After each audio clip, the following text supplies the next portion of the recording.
3 mois après, les gens ont remarqué le même pantalon et les mêmes 2 chemises. Et les chrétiens ont commencé à me regarder bizarrement.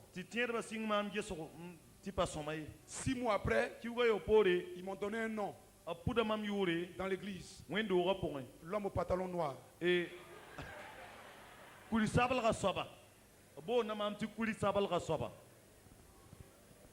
L'homme au pantalon noir. L'homme au pantalon noir. Vous savez, je vous rends ce témoignage pour vous dire que c'est possible.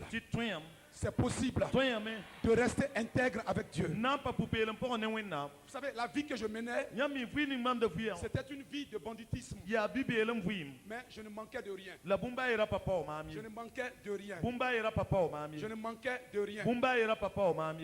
Je ne sais pas comment est-ce que le Seigneur s'est arrangé. Mais il a fait que tout ce qui était chez mon frère, mon frère a mis la main dessus. Sa femme a mis la main dessus. Et ils m'ont mis dehors.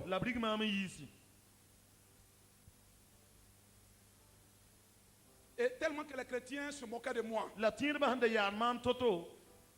Et j'entendais, quand je passais, on me disait l'homme au pantalon noir. Vous savez, un gramme de cocaïne ou de chanvre indien peut faire 50 000 francs CFA.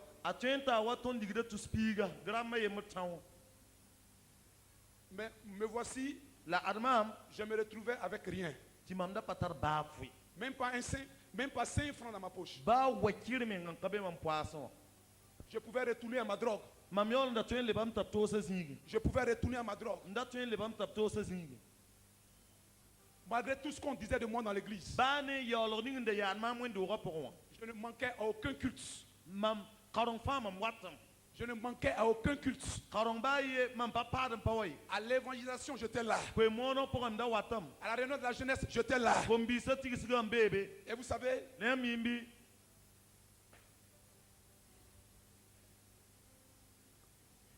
à l'époque, quand l'église était grande, et quand on fait les réunions de jeunesse, il y a des jeunes filles, des jeunes gens qui viennent à la réunion. Et quand je viens et que je vais m'asseoir à côté d'une jeune fille, ce n'est même pas que j'ai l'intention de draguer cette jeune fille-là. L'église est grande. Et il y a plusieurs personnes. Et je viens m'asseoir comme ça pour écouter ce que le pasteur dit. Quand c'est une jeune fille qui est là et que je vais m'asseoir, elle se lève et elle va à l'autre côté. Parce qu'on disait que mon pantalon sentait. Et ma chemise avait une mauvaise odeur. J'étais frustré dans mon cœur. J'étais blessé dans mon cœur. Mais j'étais là. J'étais là. J'étais là. J'étais là. Je vois l'hypocrisie des chrétiens. En temps normal, moi je suis une nouvelle âme. On devait prendre soin de moi. On devait s'occuper de moi. Mais personne. C'est moi-même qui m'occupais de moi-même. Bien-aimé, prends courage. Prends courage. Prends courage. Prends courage. Ne regarde pas en arrière. Ne regarde pas en arrière. Paul a dit, les choses qui étaient pour moi comme un gain. Les choses qui étaient pour moi comme un gain. Aujourd'hui, à cause de l'excellence de Christ, je le regarde comme de la boue. Je le regarde comme de la boue. Je le regarde comme de la boue. Ne regarde plus en arrière. Ne regarde plus en arrière.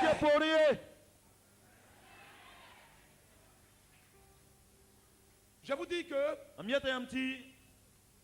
quand je n'étais pas encore converti, j'avais pour amie une femme qui travaillait. Elle était un peu plus âgée que moi. Et je me trouvais un jour dans le salon. de la maman de mon ami qui m'hébergeait.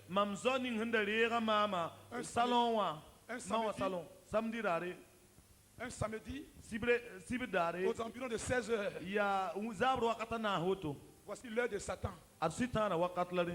Où souvent il dit aux chrétiens, il est samedi, tu ne vas pas t'amuser un peu? Il est 16 heures, va t'amuser un peu. Et puis dimanche, il vient demander pardon au Seigneur. Dieu est un Dieu d'amour. Hein? Il va te pardonner. Dis vaincu cette parole. Dis avec moi, vaincu cette parole. Au nom de Jésus. J'étais assis. On tape à la porte. Mon ami ouvre la porte. Voici la jeune femme qui est là. Elle demande. Parfait est là. Mon ami dit oui, il est là. Et comme mon ami il savait que avant c'était ma copine, et que maintenant qu'il savait que moi j'étais chrétien, et que lui mon ami il n'était pas encore converti, il a fait exprès. Il dit voici parfait qu'il est là.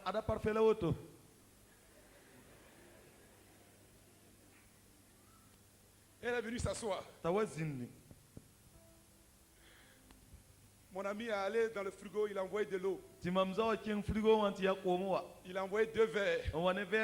Si comme moi je lui avais dit que j'avais soif.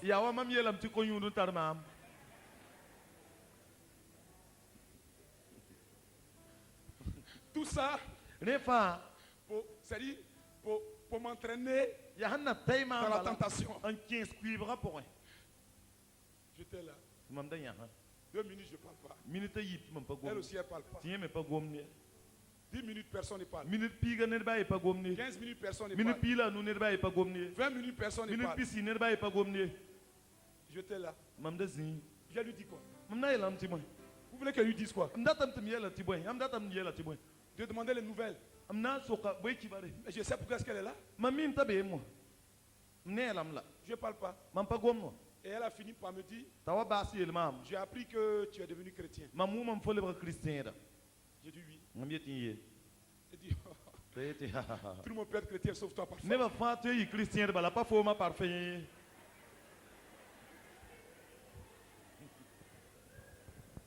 J'ai dit, mais pourquoi? Je suis chrétien. Elle a commencé à rire, elle a dit, bon, on va parler de ça après. Pour l'instant là, tu sais que c'est la fin du mois. Je vais toucher ma paye. Je veux que tu m'accompagnes faire des achats. Et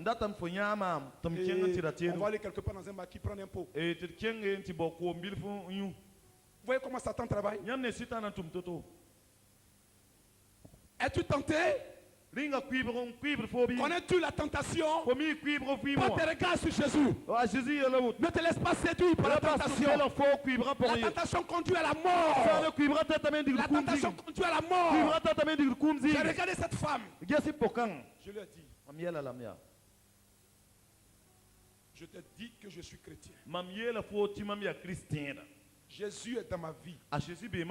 Et vous savez, ce jour-là, l'Esprit avait mis des paroles dans ma bouche. Je lui ai dit, tu sais, la première personne à qui en temps normal je devais venir évangéliser après ma conversion, c'est toi.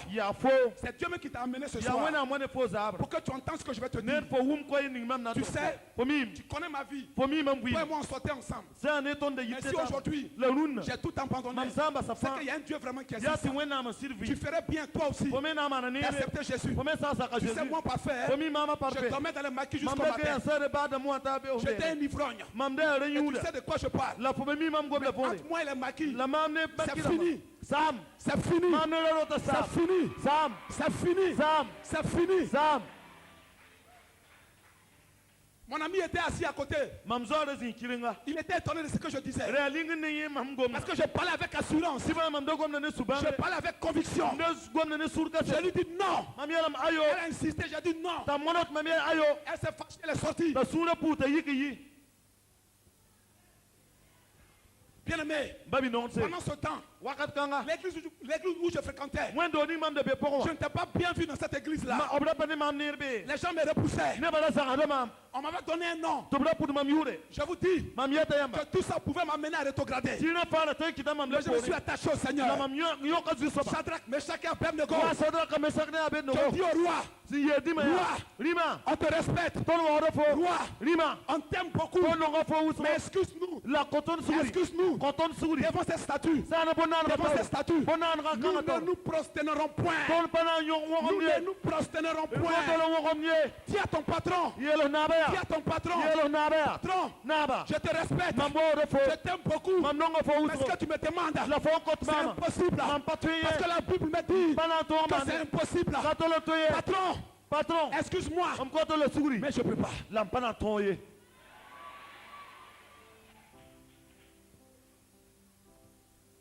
Veux-tu connaître la gloire du Seigneur?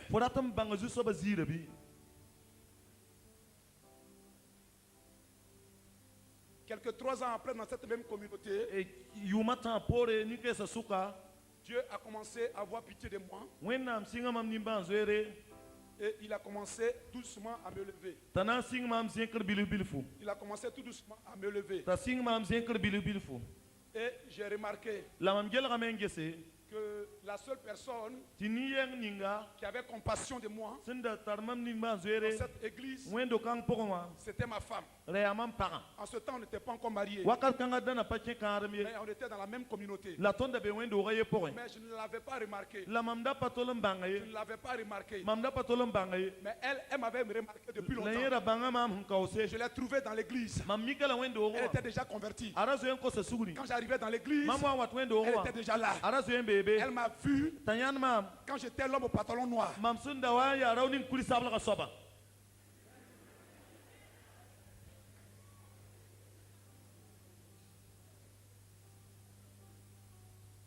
C'est après que, quand on est devenu fiancé, qu'elle a commencé à me rappeler ça. Et j'ai commencé à faire attention. Parce qu'elle était la seule jeune fille à me saluer gentiment. À me saluer gentiment. Tout le reste me fuyait.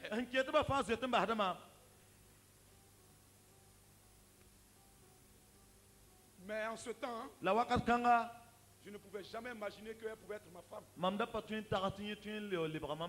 Parce qu'elle et moi n'avons pas le même niveau scolaire. Et on n'était pas dans le même niveau social.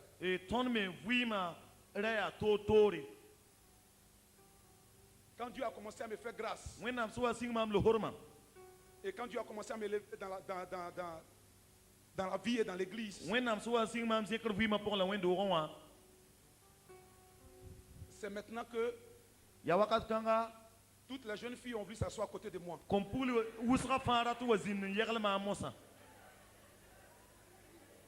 Ne néglige personne dans ta vie. Ne néglige personne dans ta vie. Car celui que tu négliges aujourd'hui, tu sais qu'il sera demain. Ne néglige personne dans ta vie. Ne néglige personne dans ta vie. Je te dis la vérité. Ne néglige personne dans ta vie. Je te dis la vérité. Ne néglige personne dans ta vie.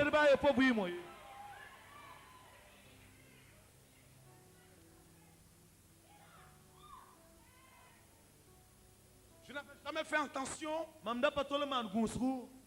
à celle qui était devenue ma femme.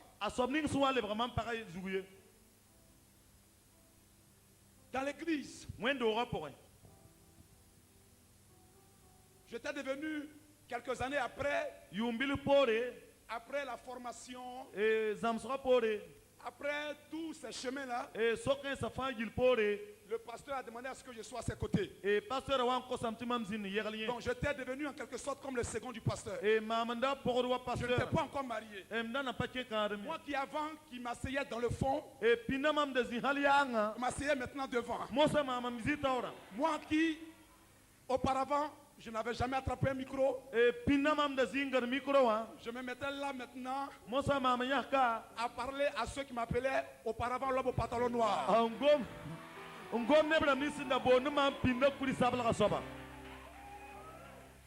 Et à cette période-là, comme je n'étais pas encore marié, je ne t'ai pas encore fiancé, toutes les jeunes filles de l'église avaient le doigt sur moi. C'est lui que je veux. C'est lui que je veux. C'est lui que je veux. Il m'est arrivé un jour de dire à une de ces filles-là. Mais attends, c'est le pantalon noir qui est là. Hein?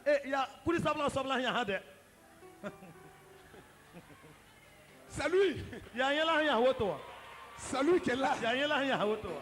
Là, mon pantalon, c'est lui qui est là.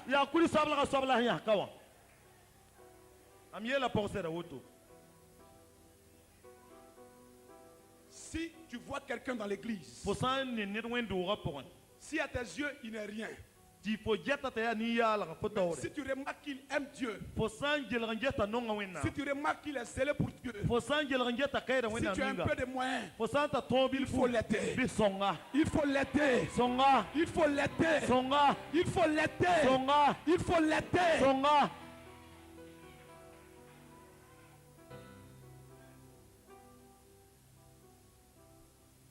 Je suis venu te dire ce soir que Dieu est avec toi. Dieu est avec toi. Dieu est pour toi. Dieu est pour toi. Marche dans l'intégrité. Vous savez, j'étais allé jeûner, prier pour que Dieu me conduise vers celle qui allait être ma femme.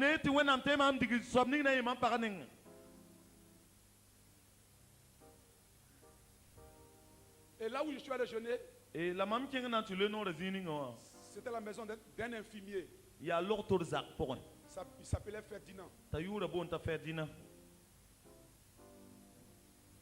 suis allé jeûner et prier là-bas une semaine. Pour que Dieu, à la sortie, me conduise vers celle qui allait être ma femme parce que je ne voulais pas me tromper. Si tu regardes à l'apparence, regarde à la beauté, pour faire ton choix, tu es en train de te tromper.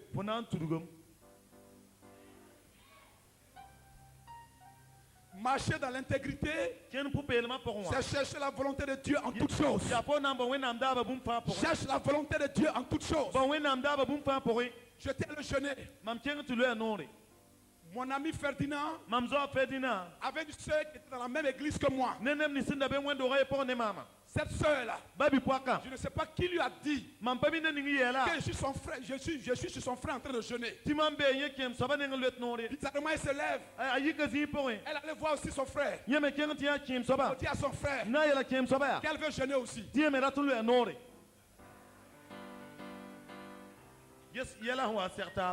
Et son frère, ne connaissant pas ses intentions, lui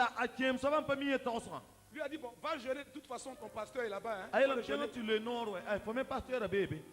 faut le jeûner aussi. Et c'est comme ça qu'il m'a trouvé. Je la vois rentrer et dit, mais tu viens faire quoi? C'est vrai, c'est chez ton frère, mais tu viens faire quoi? Dieu m'a mis à cœur de jeûner. Il a dit,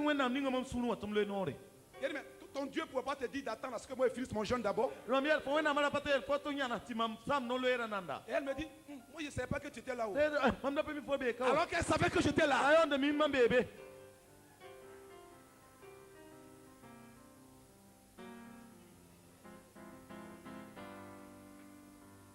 Premier jour de son jeûne. Quand elle venait jeûner, moi j'avais déjà fait 4 jours. Premier jour de son jeûne. Moi je suis son pasteur. Si ta brebis vient dire, pasteur, je ne comprends pas tel verset, est-ce que tu ne vas pas lui expliquer? Donc moi c'est dans cet esprit-là que j'ai commencé à lui expliquer un verset qu'elle ne comprenait pas. Alors qu'elle faisait tout pour être en contact avec moi. Moi je ne le savais pas. Je lui ai expliqué le verset. Le lendemain, même chose. Le surlendemain, pendant que j'étais en train de prier, elle a demandé à ce qu'elle vienne pour prier. Je lui ai dit, viens, on va prier. De toute façon, on est dans la même église. Donc viens prier. Cette soeur était fiancée. Et je connaissais son fiancé. Parce qu'il était dans l'église. Je connaissais bien son fiancé. Elle m'a dit, pasteur, je veux que tu pries pour moi pour que mon fiancé décide de me marier. Pendant qu'on priait, elle ne priait plus. Elle a arrêté de prier. Elle me regarde. Elle me regarde. Elle me regarde. Son frère n'était pas là. Son frère était infirmier. Il était de garde ce jour-là. On était deux dans la maison. Elle me regarde. J'ai dit, mais tu pries plus? Elle dit, pasteur, j'ai quelque chose à te dire. J'ai quelque chose à te dire. J'ai dit, attends, après la prière. Elle dit, non, c'est important. Il faut que je parle. J'ai dit, attends, après la prière. Elle a insisté. J'ai dit, bon, parle. Elle dit,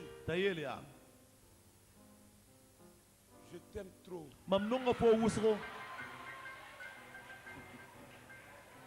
Je t'aime trop. Vraiment, je t'aime trop. Et pendant qu'elle me dit je t'aime trop, le Seigneur m'est témoin. Pendant qu'elle me dit je t'aime trop, moi je suis étonné. Je croyais que j'étais dans une autre planète. Pendant qu'elle me dit que je t'aime trop, elle approche. Je t'aime trop. Je t'aime trop. Moi je t'aime trop. Moi je recule. Je recule. Arrivé à un moment donné, j'ai senti qu'elle était très sérieuse. Le pain qu'elle avait attaché, elle a commencé à enlever le pain. Je suis sorti. Elle m'a attrapé par mon tricot. Comme l'histoire de Joseph.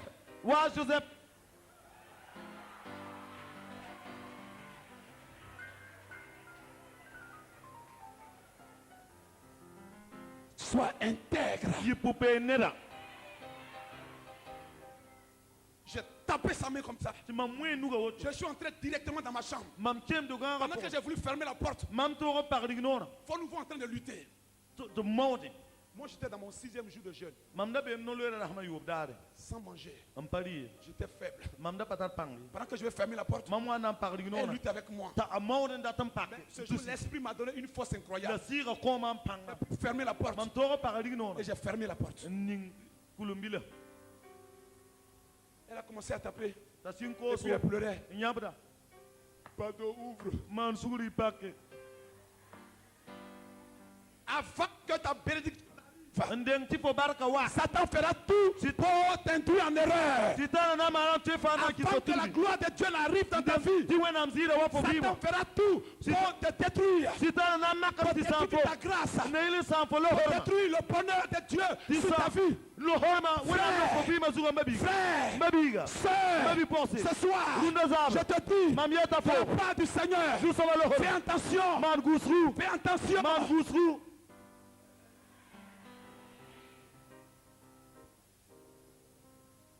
Le lendemain net, j'ai fait mes bagages. Et dit, si c'est ça là, si c'est dans cet esprit que je vais jeûner, je préfère ne plus jeûner. J'ai pris mes bagages et je suis parti. Une semaine après, c'est là que j'ai croisé celle qui a été la femme de ma vie. C'est là que le Seigneur ouvre mon cœur. Et le Seigneur me dit, c'est là la femme de ta vie. Bien-aimé, si tu marches dans l'intégrité, si tu marches dans l'obéissance à la parole de Dieu, ne livre pas ton corps au péché. Ne livre pas tes mains au péché. Ne livre pas ton corps au péché. Car ton corps est le temple du Seigneur. Dieu fait ton corps. Dieu fait tes pieds. Dieu fait ta bouche. Ne laisse pas quelqu'un qui n'est pas ton homme t'embrasser. S'il veut t'embrasser, il faut qu'il te conduise à la mairie. Il faut qu'il vienne à l'église pour qu'on prie pour vous d'abord. Après la mairie, l'église. Après l'église, ton corps lui appartient.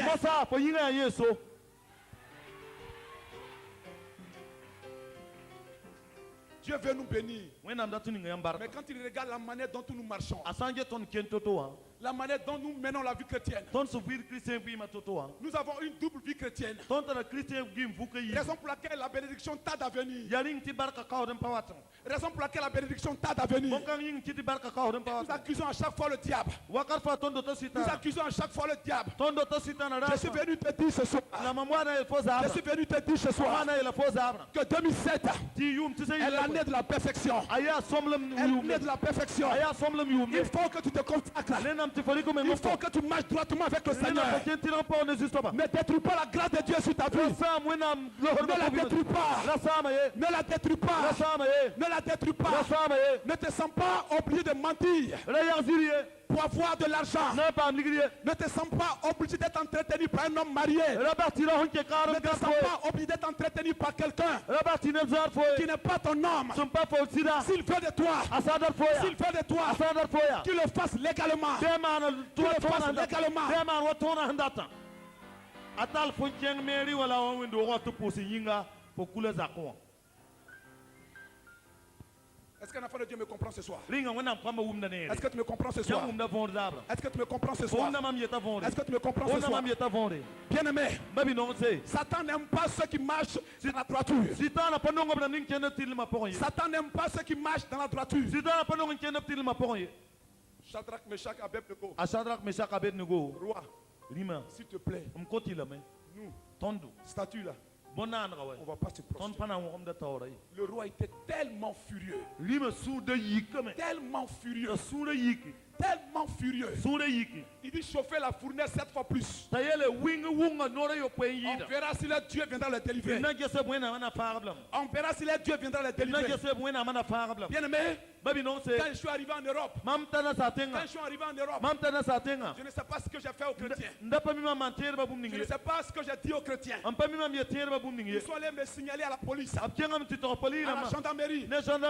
Et pendant près de 6 mois, ils ont mené une enquête sur moi. Et après l'enquête, ils m'ont demandé de quitter le territoire avec toute ma famille. Satan, ceux qui marchent dans la droiture. Satan n'aime pas ceux qui prennent la parole de Dieu au sérieux. Satan ne les aime pas. Satan ne les aime pas. La police était à mes trousses. La gendarmerie était à mes trousses.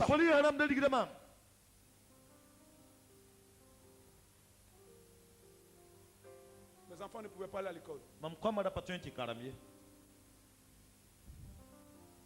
C'était une année difficile. Il y a des gens qui me disaient, qui venaient me voir, qui me disaient, on sait que tu es pasteur, mais dans ce pays-là, si tu veux t'en sortir, il faut marier une Européenne. Dieu même comprend ça.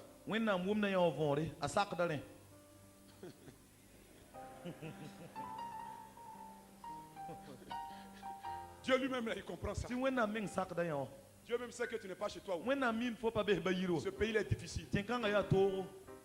Si tu veux vivre tranquille, marie une Européenne. Et puis 3 ans après, tu divorces. Au moment où tu as tout ce que tu veux, tu divorces. Et puis tu retournes avec ta femme.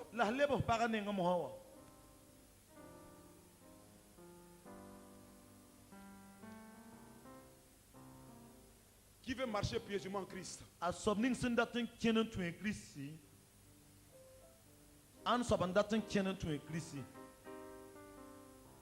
Faut pas ignorer une chose. Tu seras persécuté. Mais lève tes regards chaque fois. C'est le lion redoutable, la tribu de Juda. Je dis à ces personnes-là, le jour où on viendra taper à ma porte, la police viendra taper à ma porte, le jour où on viendra me prendre pour mettre un papier chez moi, dans mon pays avec toute ma famille, ce jour-là, je saurai que je ne suis pas réellement appelé à servitude. Ce jour-là, je saurai que Dieu n'existe pas. Quand je rentre en Côte d'Ivoire, je pars directement dans ma région. J'atterris dans mon village. Et mon père a laissé des plantations là-bas. Je vais aller travailler dans la plantation.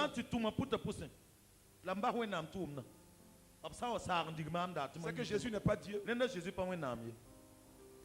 Vous me comprenez? I wum na mam dati la von. C'est que la terre n'appartient pas à Jésus. Rat den du kan pas Jésus soy. Alléluia. Amen. Mais je sais une chose. La bi bu mayemre. Je sais une La chose. bi bu mayemre. La terre tout entière Du no fa appartient à mon Dieu. ya mamu na maso. Car il fait du ciel son trône. Atitam ta sa Et so la terre ye. son marche-pied.